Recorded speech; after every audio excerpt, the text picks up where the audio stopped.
శ్రీ మంత్రి పొన్నం ప్రభాకర్ గారు. అధ్యక్ష,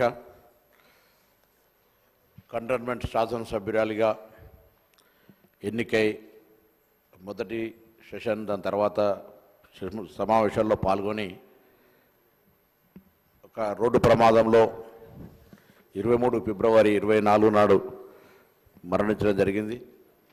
వారికి సభ పక్షాన హైదరాబాద్ ఇన్ఛార్జ్ మంత్రిగా ఆ రోజు చనిపోయిన వెంటనే ముఖ్యమంత్రి గారి సూచన మేరకు, ఆదేశం మేరకు అక్కడికి వెళ్ళి ప్రభుత్వం తరఫున కూడా అన్ని చర్యలు తీసుకోవడం జరిగింది. వారి ఆత్మకు శాంతి చేకూరాలని ఆ భగవంతుని ప్రార్థిస్తూ, మరి సాయన్న గారు కూడా కరెక్ట్గా కనీసం 4 రోజుల ముందు, అంటే ఒక సంవత్సరం 4 రోజులు తక్కువ, ఒకటే సంవత్సరం లోపల ఇద్దరు మరణించినారు.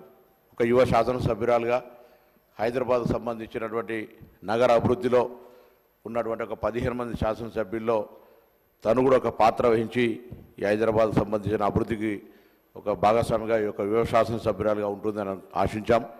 కానీ ఆకస్మికంగా జరిగిన, ఇంతకుముందు గౌరవ ముఖ్యమంత్రి గారు చెప్పిన, మిగతా గౌరవ సభ్యులు చెప్పినట్టుగా విధి వెంటాడినట్టుగా 2-3 ప్రమాదాల నుంచి బయటపడి చివరకు రోడ్డు ప్రమాదం లోపల మృతి చెందినటువంటి పరిస్థితి దృష్ట్యా మరి వారి మరణం మనందరికీ కూడా తీరలోటు. వారి కుటుంబ సభ్యులకైతే మరి సాయన్న గారు కానీ మిగతా ఇవన్నీ కుటుంబంలో జరిగిన పరిణామాల పట్ల తీవ్ర సంతాపాన్ని వ్యక్తం చేస్తూ వారి ఆత్మకు శాంతి చేకూరాలని ప్రార్థిస్తాను.